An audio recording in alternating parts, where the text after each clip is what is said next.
Deputado, muito obrigado pela aceitação do convite para comparecer a este evento promovido pela Veja, pela editora Abril.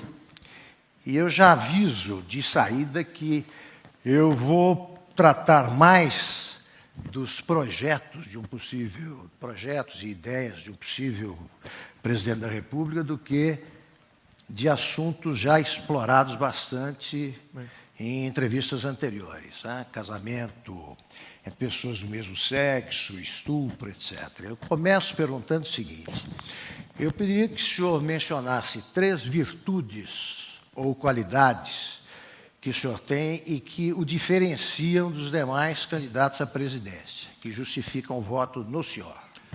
Certa vez, um colega teu da imprensa perguntou-me como eu pretenderia chegar à presidência sem mentir. Eu respondi: então não chegarei. A verdade acima de tudo. Não fugir de perguntas. Não tem nada a ver com casamento gay. Minha briga é com material escolar. A outra coisa, respeito quem não tem a religião, mas é ter Deus no coração. É também ser patriota. A gente vê Israel. Olha o que eles não têm, o que eles são. Olha o que nós, brasileiros, temos, o que nós não somos. E a última coisa, você falou que não é virtude, eu concordo, é honestidade. Fui testado, né, por 3 vezes nesse quesito. Joaquim Barbosa mesmo disse que eu fui o único parlamentar da base aliada do PT na época que não foi comprado pelo PT. Alberto Youssef também disse que apenas 2 deputados não pegaram dinheiro na Petrobras, deputados do meu antigo partido. E a última foi em 2014, quando se falava a palavra propina legal, a JBS Friboi, via partido, botou 200 mil na minha conta e eu devolvi o dinheiro. Então, acho que é o básico, é o alicerce de uma casa. Deputado, o senhor já disse que não entende de economia e nenhum presidente, eu ressalvo, precisa ser especialista em economia. Mas é essencial que um candidato que não seja especializado nessa área indique o quanto antes o seu ministro da Fazenda, ou pelo menos os integrantes da equipe econômica, alguns integrantes. Eu queria que o senhor dissesse quem será o ministro da Fazenda do seu governo. Eu sou um pouco diferente dos outros pré-candidatos. Cobram tudo de mim. Fui massacrado quando eu tive a humildade de dizer que eu não entendia de economia. É a mesma coisa caso você fosse presidente, ou pré-candidato, você falar que não entende de defesa nacional, vamos supor, seja lá o que for. Tem 2 garotos que se aproximaram de mim, um é o Saxida, o outro é o Abrão. Bem, são pessoas excepcionais, mas eu comecei a sondar o mercado, quem eu poderia convidar e, uma vez sendo convidado, aceitaria o convite. E busquei, então, quem foi crítico no passado de planos econômicos. Lá atrás, o plano cruzado, depois até mesmo o plano real. Essa pessoa foi crítica do plano real, com uma ressalva na questão fiscal, porque tendo em vista os juros chegar nas alturas, nós temos uma dívida trilionária hoje, que nos consome por volta de 500 bilhões por ano de juros. Foi convidado a participar dos governos do PT e não aceitou. Então, essa pessoa eu procurei e tive 2 conversas, o total aproximadamente 8 horas. Então, não existe ainda sequer um noivado, é um namoro. Porque se houve o segundo encontro, é porque houve uma certa simpatia séria entre nós. É professor economista, doutor Paulo Guedes. Paulo Guedes. Sim. O senhor está dando um furo aqui para a gente. É furo, ninguém sabia disso, até a não ser eu e ele. É o provável ministro da Fazenda. Não, é uma pessoa que a gente espera continuar namorando, quem sabe ficar noivo, né? E de acordo com o interesse dele também, e meu, porque eu botei na mesa, com todo o meu desconhecimento de economia, o que a gente quer? Eu pedi praticamente um milagre para ele. Além de você manter o tripé, é você arrecadar mais com menos impostos, é você diminuir a dívida pública, é você buscar uma maneira de equacionar a questão dos servidores, porque não querendo ser corporativista, mas existe discrepância enorme na questão salarial dos servidores, e quem está mais prejudicado nessa questão são a questão dos militares. É a visão deles sobre a Previdência também, e essas coisas todas eu botei na mesa e eu perguntei, é possível? o senhor acha que esse milagre dá para a gente pedir e você atender? Ele falou, é possível. Então, eu acho que o casamento já tem data marcada. Deputado. É um casamento hétero. Muito bom. Deputado.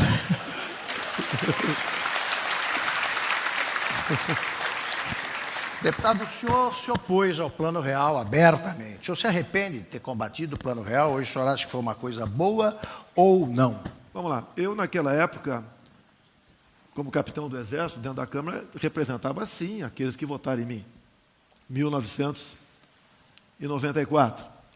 A inflação de janeiro e fevereiro de 94 foi de 97%. Isso foi expurgado dos militares. Não foi dos servidores do Legislativo e do Judiciário, que tinha uma antecipação. E eu tentei negociar para que essa mesma antecipação, em torno de 20%, que era o gatilho, fosse incorporada para nós. A partir do momento que não foi possível atingir isso daí, logicamente eu não tinha por que concordar. Porque nós, militares, perdemos, além dos 97%, aproximadamente 11% da inflação e o RV, que foi de março até 1º de julho. Então, agindo corporativamente, sim. Tá? Eu acho que agi corretamente no meu voto. Perdi, tudo bem, mas o Plano Real foi bem-vindo, a não ser com a ressalva da questão fiscal, dos juros altíssimos, que nos levou a essa dívida monstruosa que nós temos pela frente. O senhor já disse que fez, o senhor acabou de dizer que o senhor fez a defesa dos militares, sempre. O senhor foi eleito, né, pelos militares, essencialmente, primeiro mandato. O senhor é a favor da reforma da Previdência, de uma reforma da Previdência que reformule o sistema usado para o pagamento aos militares? Eles não têm privilégios demais se comparados ao trabalhador, ao aposentado da empresa privada? Eu falei privilégio, né? Eu cheguei até o posto de capitão. Até esse posto eu não trabalhava menos de 80 horas por semana. Assim são os praças das Forças Armadas. Para nós não tem tempo ruim, chuva, mau tempo. 24 horas por dia. E geralmente nos momentos mais difíceis é que nós somos lembrados. Muitos de nós, inclusive, nem votamos. Eu quase perdi eleições no passado por causa disso. O pessoal está fazendo a segurança por ocasião das eleições. Então não temos hora extra, fundo de garantia, não temos nada. Eu te retornaria. Se querem nos botar na Previdência igual aos outros, nos deem todos esses direitos, inclusive o de greve. Imagine alguém liderando aí as Forças Armadas com um fuzil na mão, em greve. Então, é uma classe à parte em qualquer lugar do mundo, e não apenas aqui no Brasil. Agora, se alguma coisa pode ser mexida lá, nós estamos prontos a discutir. Mas, essencialmente, o senhor manteria o sistema atual? Manteria tranquilamente. Inclusive, olha só, Augusto, a coisa é tão esquisita para nós, militares das Forças Armadas, que nós temos uma medida provisória de número 2215, que desde dezembro de 2000 até hoje já não foi votada ainda. Então, qualquer militar que, porventura, queira recorrer à justiça, ele não tem qualquer decisão, porque é uma medida provisória, o juiz diz que devemos esperar que ela seja votada, para que essa questão, então, venha a ser decidida lá na frente. Nós temos uma classe completamente à parte. Só lembra de nós na hora do velório. Em relação eu acho que a crise da Previdência é uma crise do setor público. Sim. O senhor concorda? O senhor acha que tem que acabar com a diferença entre o público e o privado? Olha, você pode fazer daqui para frente. O que já está em prática, aí você, levando-se em conta a figura do direito adquirido, eu acho que estaria sendo, no mínimo, querendo fazer demagogia com os atuais servidores, né, tendo uma postura diferente. Então, daqui para frente, você pode ter uma nova Previdência. Você vê, Augusto, a minha proposta, qual é a origem do Marajá? São as incorporações. Eu vejo um exemplo, Câmara Municipal do Rio de Janeiro, e não é diferente em várias câmaras municipais e órgãos públicos do Brasil. Você, por exemplo, está ganhando 10 mil por mês como funcionário da Câmara Municipal. Ganha um cargo em comissão de 10 mil. 10 anos depois você incorpora os 10 mil. Mais 10 anos você incorpora mais 10 mil.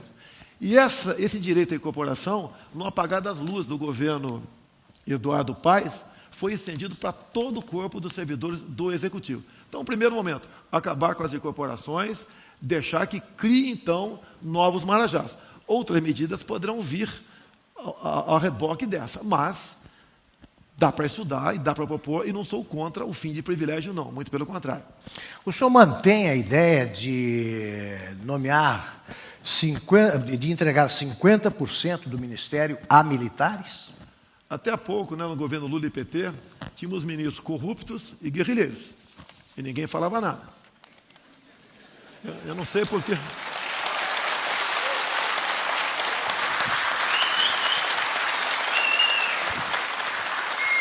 Não podemos, até inclusive, Augusto, talvez você concorde comigo, você pode ver, é inadmissível ter um ministro da Defesa civil, com todo respeito aos civis que estão aqui. Inclusive, tem que ser militar. O senhor mantém o Ministério da Defesa? Não, manteria da Defesa, mas um ministro oficial-general de 4 estrelas. O atual ministro, Raul Jungmann, inclusive, é desarmamentista. É a mesma coisa você botar no centro cirúrgico um médico que tenha nojinho de sangue. Não dá para... Não dá para...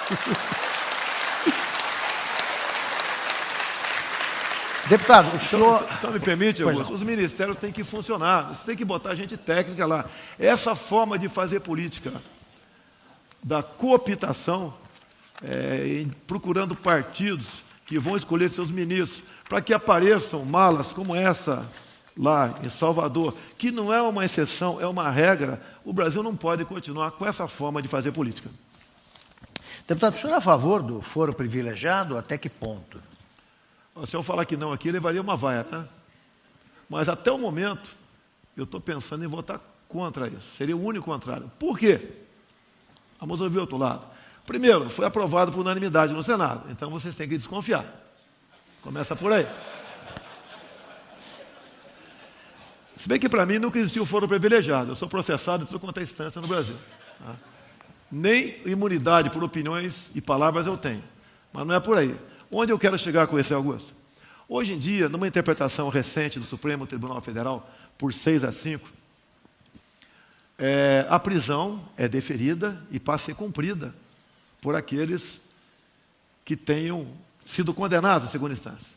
Se você acabar com o foro privilegiado e o Supremo está sendo pressionado para que essa interpretação de prisão passe a ser cumprida após a última instância, que não seria o STJ, seria o Supremo Tribunal Federal. Então, qualquer parlamentar, ao ser processado lá em primeira instância, ele vai ter um caminho muito longo para percorrer, 20, 25, 30 anos, até lá vai morrer, até chegar no mesmo local onde ele saiu.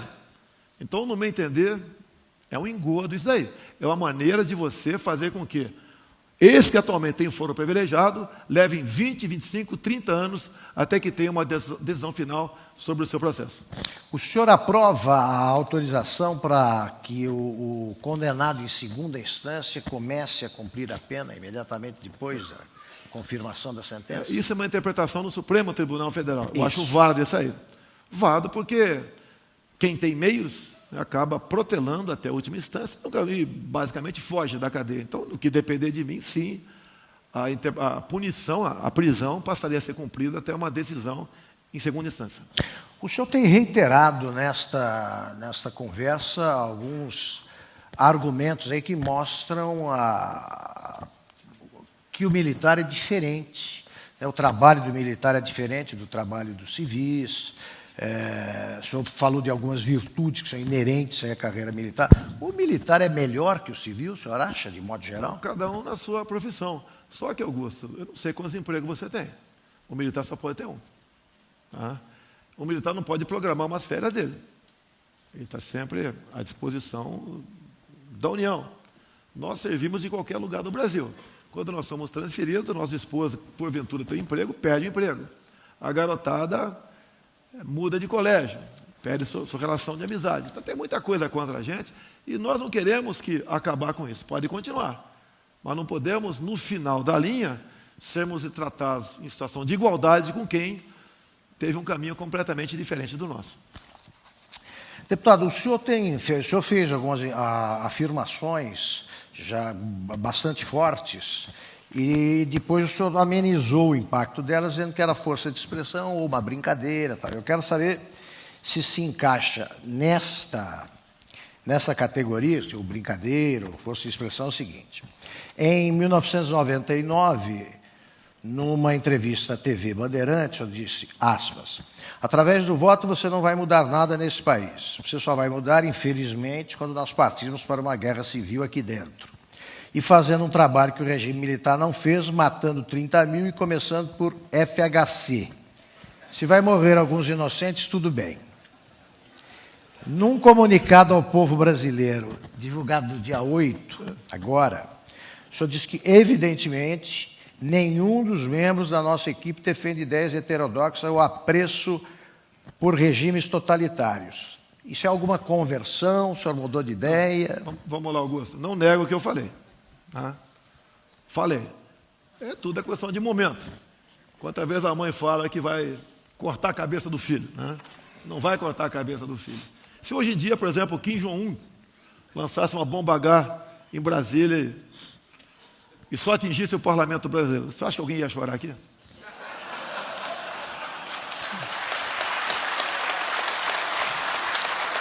Então, como ser humano, que você também é, nós temos nesses nossos momentos de chutar a barraca, o pau, tudo junto e quem está lá dentro também.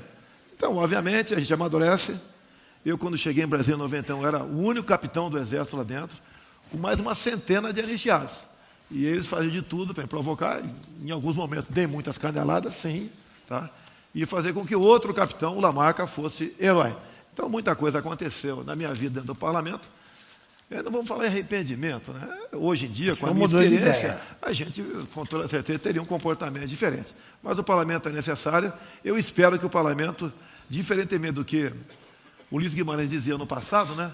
Está ruim o parlamento? Espere o próximo, vai ser pior. Eu espero que dessa vez melhore.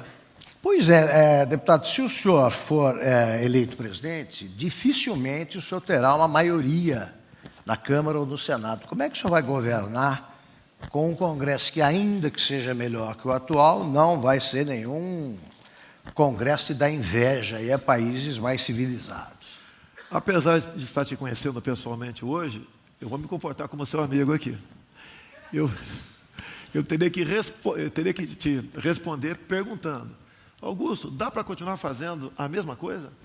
O elemento chega, começa a dividir ministérios, secretarias, estatais para poder governar, para chegar onde chegamos, pode ter certeza de uma coisa, eu não vou acabar no banco dos réus por ter uma política dessa forma. O que eu tenho feito? Eu tenho rodado o Brasil, há 3 anos praticamente, vendo os problemas e como resolvê-los sem dinheiro. Eu tenho conversado com bancadas, temos a bancada da segurança, temos a bancada evangélica, a rural, que é muito importante, conversado com eles também.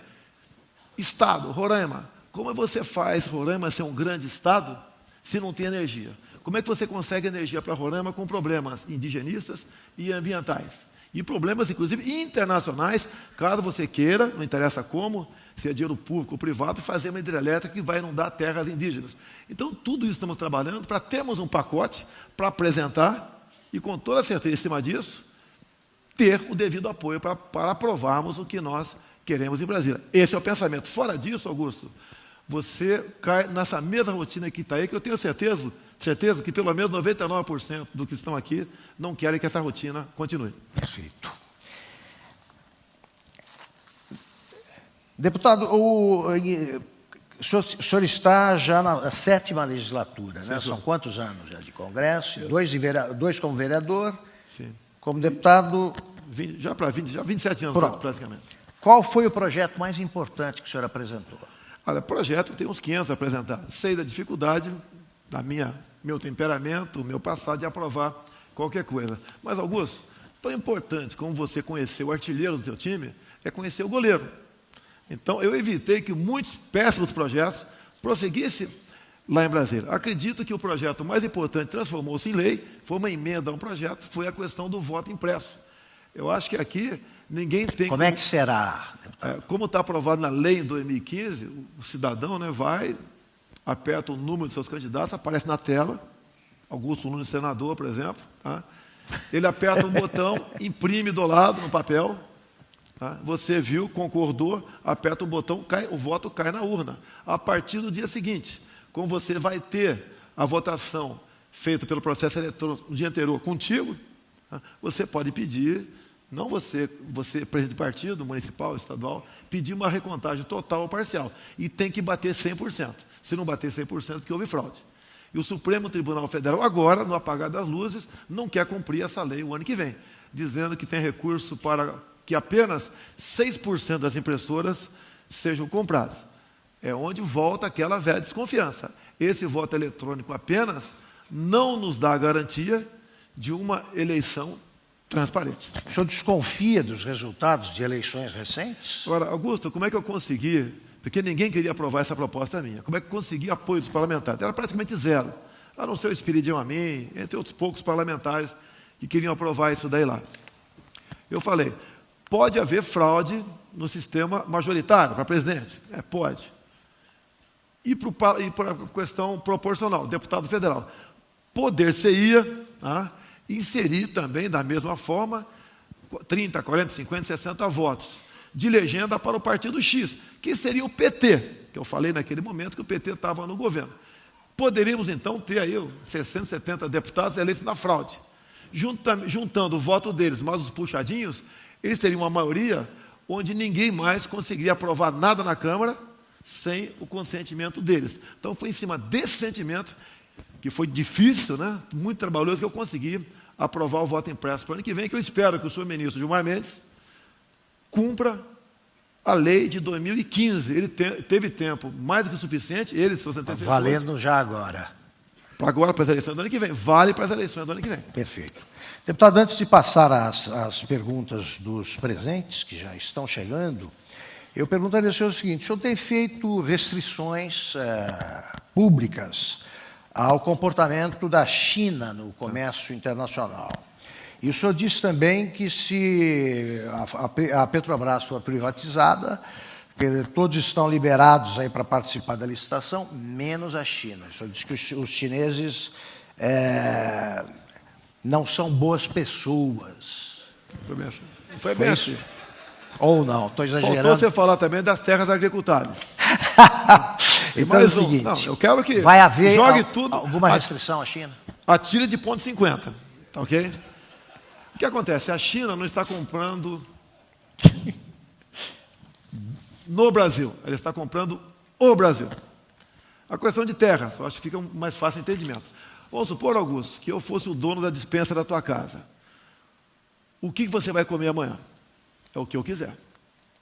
A partir do momento que a China, com a população 7 vezes superior à nossa, começa a comprar terras agricultáveis, ela vai ter a garantia alimentar em suas mãos, e não nós brasileiros podemos falar que temos a garantia alimentar. Daí te vi num programa dizendo que o trabalhador chinês estaria nas mesmas regras nossas aqui do Brasil. Isso eu ouvi você falando num programa, acho que foi da Jovem Pan, se não me engano. Eu te responderia, como é o trabalho dos cubanos no Brasil atualmente? 75% do salário deles é retido, vai diretamente para Cuba. Não tem figura de direitos humanos para esses trabalhadores. Não entra no mérito se eles são médicos ou não.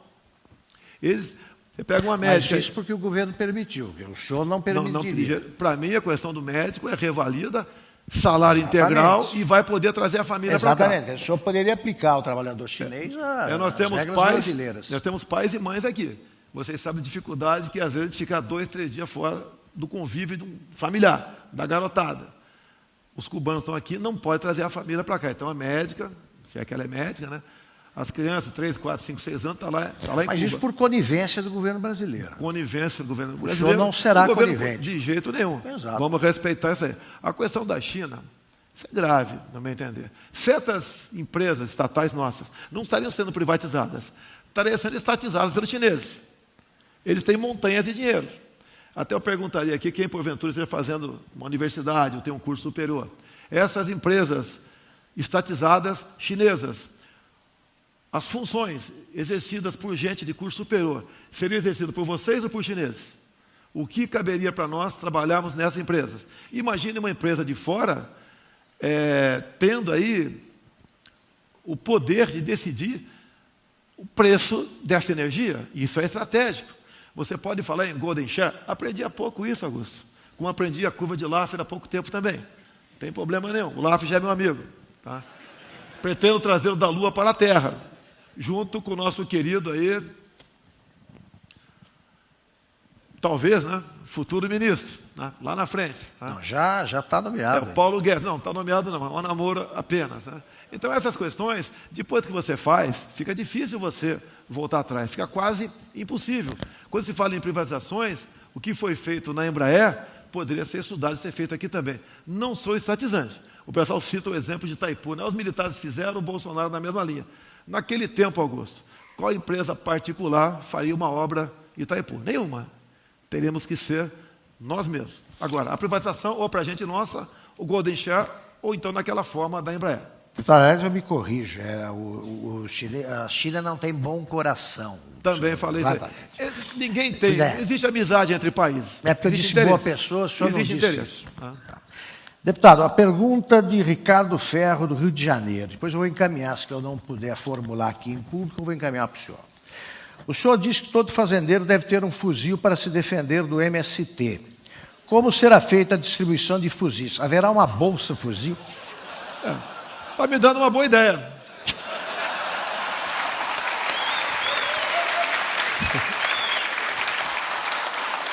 Eu acho que a massa que está aqui mora em apartamento. Propriedade privada. A propriedade privada é sagrada ou não é? Se não é, é do Estado. Já estamos no comunismo. Então, dentro da nossa casa, nós temos que ter o direito a nos defender. Para vocês, posse de arma de fogo, comum. Para o fazendeiro, fuzil. É sagrado ou não é? O que acontece? Nós temos hoje em dia, Augusto, mais de 100 fazendas invadidas em Mato Grosso do Sul. O MST bota o índio na frente. E se faz o carnaval daí. Numa dessas invasões, houve troca de tiros, morreu um índio. Tem 5 proprietários presos. O homem do campo é o que, além de trazer a comida em nossa mesa, é o que está garantindo a nossa economia ainda no azul. Se continuarmos agindo dessa maneira, esse pessoal vai desistir de investir no campo. Como um problema gravíssimo também vem acontecendo, dado o ICMBio e IBAMA, a multagem de forma aleatória. Além de pesadas multas, muitos são enquadrados, Augusto, na emenda constitucional 81, que relativizou a propriedade privada. Naquela emenda você está bem claro que todo aquele que pratica o trabalho escravo, a pena é expropriação do imóvel. Só que, dado ao aparelhamento de parte do judiciário, tem muito juiz que entende que o trabalho análogo à escravidão também é escravo. E daí coloca esse proprietário rural e pode proprietário urbano também, porque essa emenda se aplica ao proprietário urbano, e ele responderá com o risco de perder o imóvel com todos os seus semoventes. Agora, não cabe ao Estado, deputado, a defesa do direito de propriedade, o cumprimento da lei? Por que terceirizar a defesa da propriedade? Via poder judiciário, que é independente. O judiciário, nós sabemos que o próprio Supremo Tribunal Federal, não raras vezes, vem legislando. Isso, no meu entender, é por demais preocupante. Mas, por exemplo, aqui já ocorreu isso em vários estados.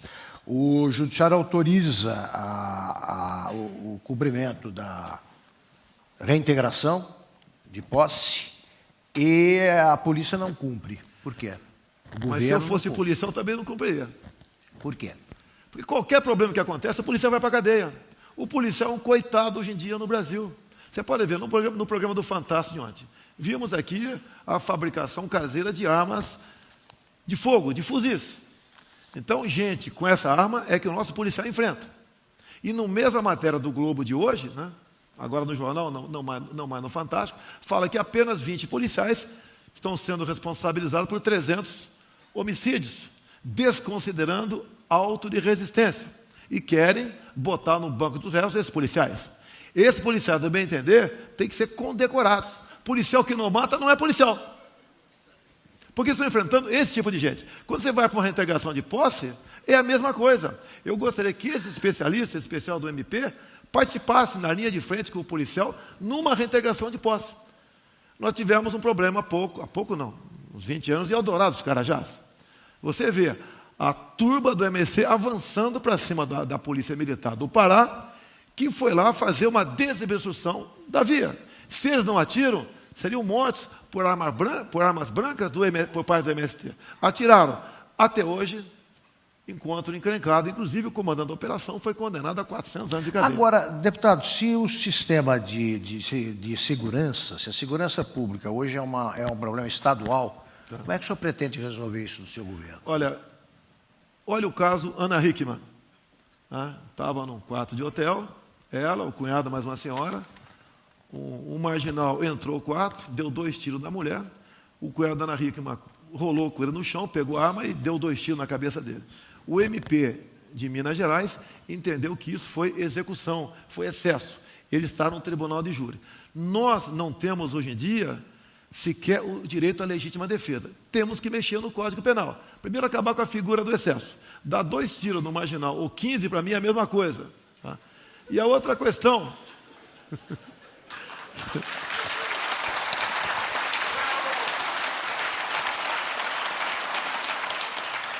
No momento que o PT e puxadinhos querem acabar com o auto de resistência, eu acho que tem que ser feito o contrário. Nós temos que aprovar o excludente de licitude. Em operação, em havendo reação, o policial atirando, quer seja civil ou militar, ele responde, mas não tem punição. E esse excludente de licitude valeria para vocês. Olha um caso simples. Hoje em dia alguém entra na casa de vocês.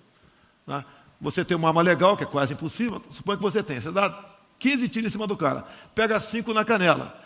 Você vai responder por tentativa de homicídio e ele por invasão de domicílio. A tua pena é maior do que a dele. Temos que mudar isso aí. Deputado, Alexandra pergunta: a importância das redes sociais será enorme e decisiva em 2018. O senhor tem um exército de robôs nas redes sociais? Nunca paguei um centavo para nada, né? Quem opera meu Facebook sou eu que opero, o Instagram, as outras mídias são meus filhos que operam. Agora, eu não digo centenas, eu acho que tem milhares de pessoas que voluntariamente trabalham pela nossa causa, que é mudar o Brasil por ocasião das eleições de 2018. Eu sou o único pré-candidato que não tenho sequer partido ainda, né? Se bem que assinei já... Aliás, quando é que o senhor vai resolver essa situação? Eu só posso mudar em março.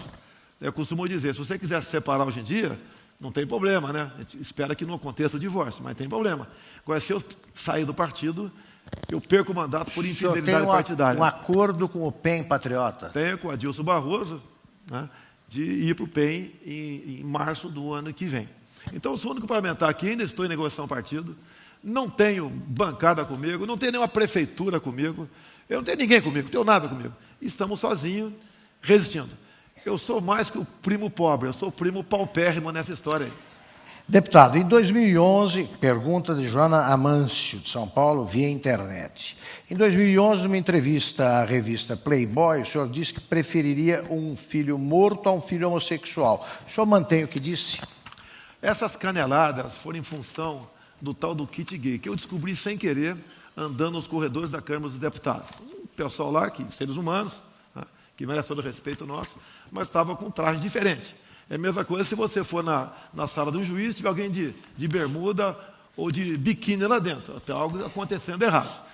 Descobri, então, o que era aquilo. O governo federal, que era o Lula naquela época, né, estava, naquele momento, lançando um material que convencionou de chamar-se de kit gay. Ou seja, um conjunto de filmes, cartazes e livros para distribuir para a criancinha de 6 anos de idade para combater a homofobia. Inclusive, eu tenho o vídeo, é curtinho, né, onde o secretário de alfabetização do MEC, André Lázaro, diz o seguinte, por ocasião do filme, né?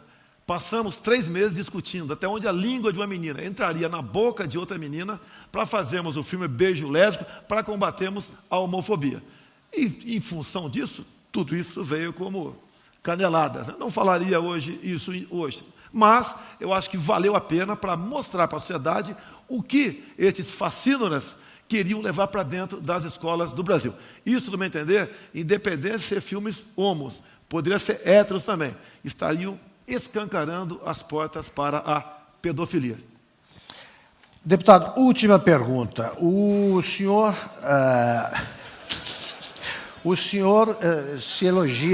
elogia frequentemente, não esconde a sua admiração pelo regime militar, mesmo período da ditadura, que o senhor não chama por este nome. Né? O senhor hoje prefere a ditadura militar ou a democracia, e por quê? Então vamos aproveitar o momento, 27 de novembro, intentona comunista. Só em Recife foram 720 mortos por esse pessoal da esquerda. Carlos Prestes. A sua família, inclusive, foi indenizada com uma indenização, obviamente, e com uma pensão de general de brigada. Os 720, nada. Em 35, então, evitamos algo gravíssimo no Brasil. Em 64, Augusto, quem caçou João Goulart foi o Parlamento Brasileiro, no dia 2 de abril de 64. Não vou fugir de possíveis erros e abusos que houve para os militares, que há em qualquer governo isso aí. Mas, falar em golpe, não. Agora, como o povo vivia naquela época. Como Mas houve uma rebelião militar. Tá? Teve. O presidente foi afastado. Agora, você pode ver, o próprio Roberto Marinho, na capa do Globo, de 7 de outubro de 84, Figueiredo saindo, o primeiro parágrafo diz o seguinte: participamos da Revolução de 1964, identificados com os anseios nacionais de preservação das instituições democráticas, ameaçados pela radicalização ideológica, distúrbios sociais, greves e corrupção generalizada. Roberto Marinho respondeu por mim a tua pergunta aqui. Muito obrigado, deputado. Muito obrigado. Muito abraço.